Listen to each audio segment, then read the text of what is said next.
the ultimate goal that these people have in mind is the goal to create a one world government run by the banking industry, run by the bankers, and they're doing it in sections. The European currency, the euro, and the European Constitution is one part of it. Now they're trying to do it in America with the North American Union, right? And they want to create a new currency called the Amero, right?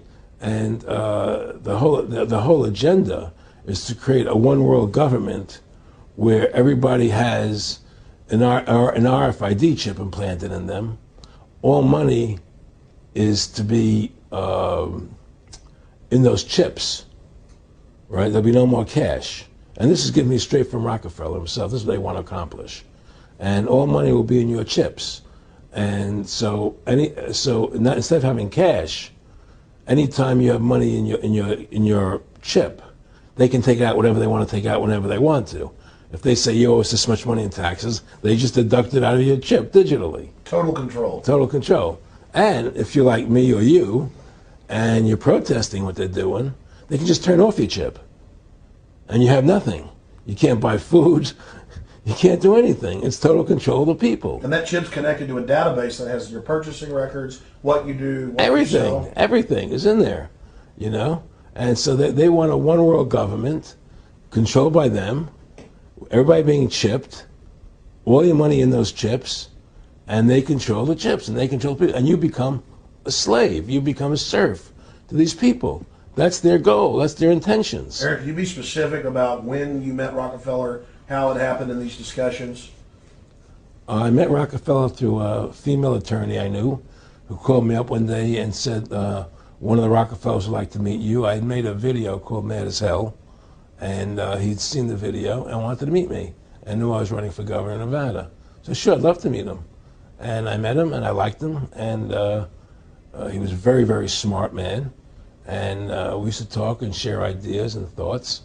And he's the one who told me 11 months before 9/11 ever happened that there was going to be an event.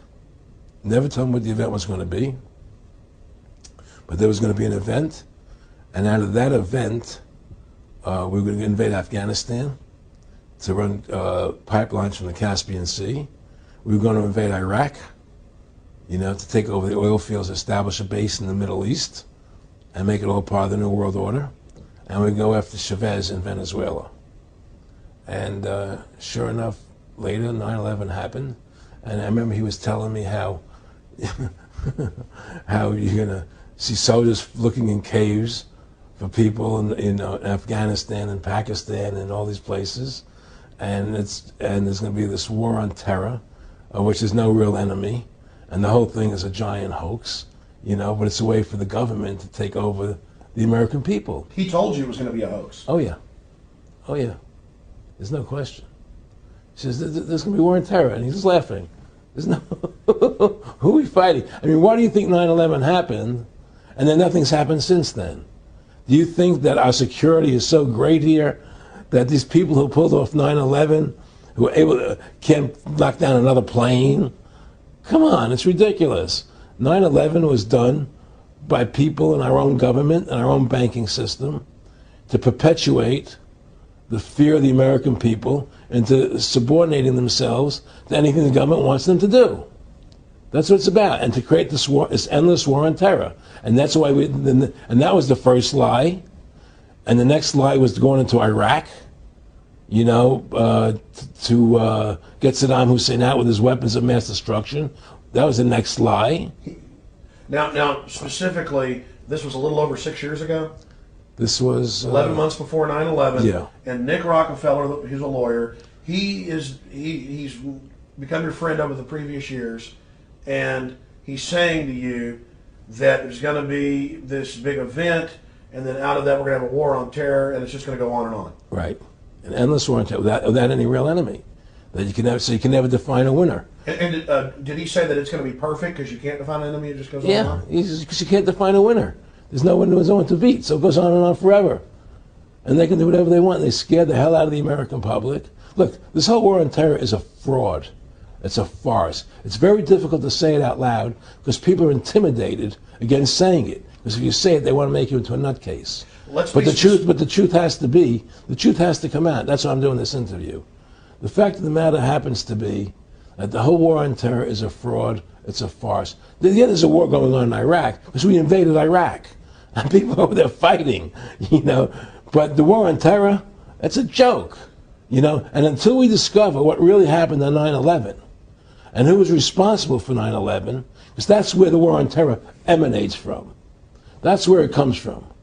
It was 9/11 that allowed this war on terror to begin. And until we get to the bottom root of 9/11, the truth of 9/11, we'll never know about the war on terror.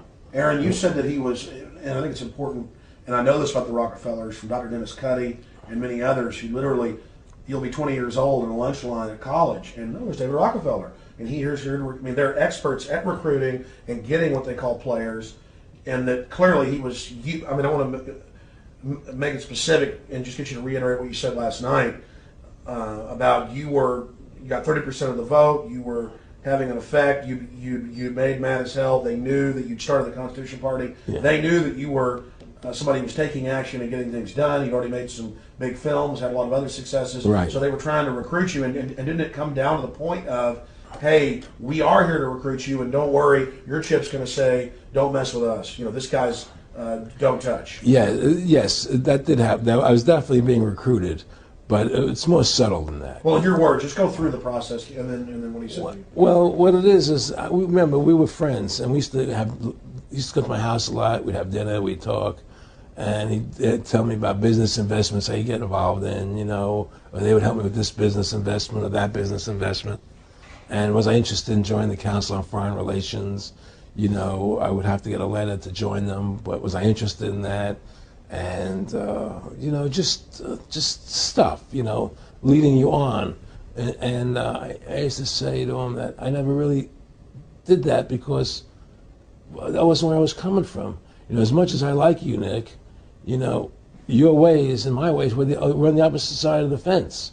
You know, I don't believe in enslaving people, you know, and he would come back with, oh, I do? Or? Well, it would be more like, you know. It's better for them.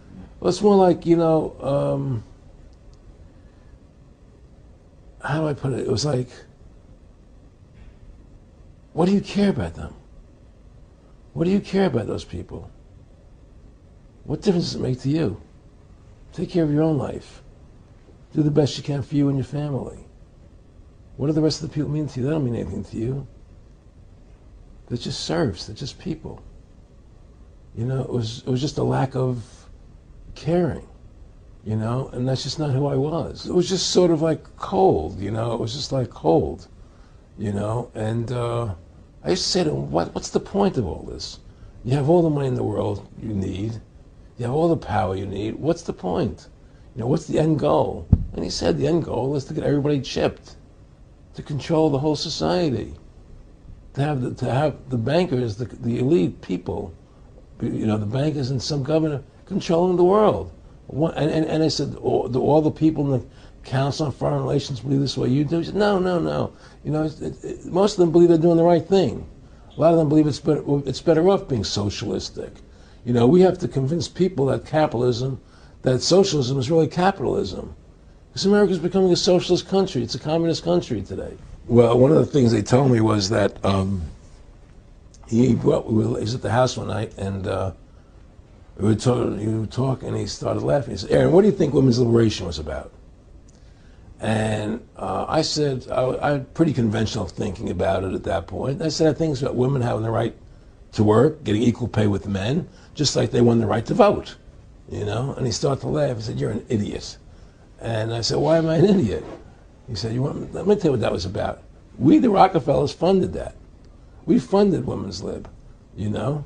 And we're the ones who got all over the newspapers and television, the Rockefeller Foundation. He says, and you want to know why? He said, there were two primary reasons. And they were, one reason was we couldn't tax half the population before Women's Lib. And the second reason was, now we get the kids in school at an early age. We can indoctrinate the kids how to think. It breaks up their family. The kids start looking at the state as the family, as the school, as the officials, as their family, not as the parents teaching them. And so those are the two primary reasons for women's lib, which I thought up to that point was a noble thing. You know, when I saw their intentions behind it, where they were coming from when they created it, the thought of it, I saw the evil behind what I thought was a noble adventure.